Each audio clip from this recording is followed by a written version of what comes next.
Beni burada arama, arama anne.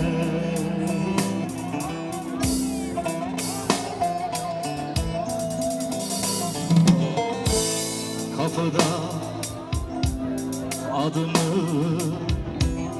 adımı sorma.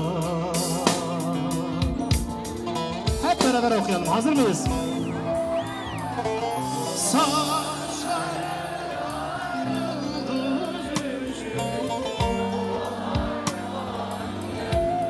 Ağlama, saçlarına yıldız düşmüş. Koparma anne. Kaç zamandır yüzüm tıraşlı, gözlerim şafak bekledim. Uzarken ellerim, kulağım kirişte. Ölümü özledim anne, yaşamak isterken dilice. Ah verebilseydim keşke yüreği avucunda koşan her bir anneye. Tepeden tırnağa, oğula ve kıza kesmiş bu ülkeye armağan. Düşlerimle sınırsız, diretmişimle genç. Şaşkınlığımla çocuk derlerken sırdaşıma. Usulca açılırdı zumurcuk. Bir sultanı düşün anne, Şeyh Bedrettin'i, Dörtlüce'yi, Torvak Kemal'i. İnsanları düşün anne, düşün ki yüreği sallansın. Düşün ki o güzel gülerine lan, mutlu bir üsücük havalansın.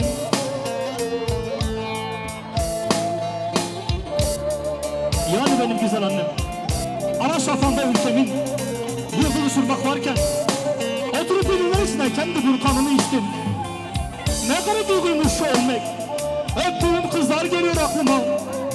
Bir açıklaması vardır elbet, giderken dar ağacına. Geride boynu bükük kaldı kağıt kalem.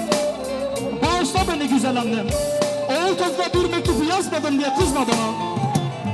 Elleri değsin istemedim, gözleri değsin istemedim. Ağlayıp koklayacaktım, belki bir ömür taşıyacaktım koynumda.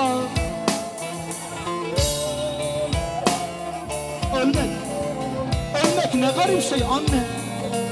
Artık tulanını kanatacasına şaşkınlığımı da şiir yazamayacağım. Baba olamayacağım örneğin. Toprak olup gitmek kim bilir ne garip şey anne. Ölmek ne garip şey anne. Her kavgada ölen benim, bayrak tutan çarpışan. Her kadın toprağa tırnaklara doğru benim. Özlem benim, aşk benim. Bekle beni güzel annem, bir sabah çıka gelirim. Bir sabah anne, bir sabah acını süpürmek isterse katını. Bir sabah anne, bir sabah adı başka, kendi başka nice yaşıtlarım koynuna çiçeklerle özgür bir ülke armağan ederler.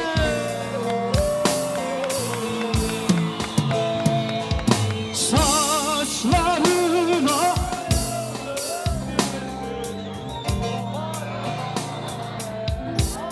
ağlama, saçlarına yıldız düşmüş.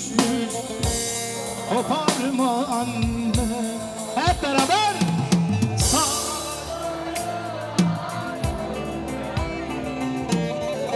Koparma anne, ağlama, saçlarına yıldız düşmüş.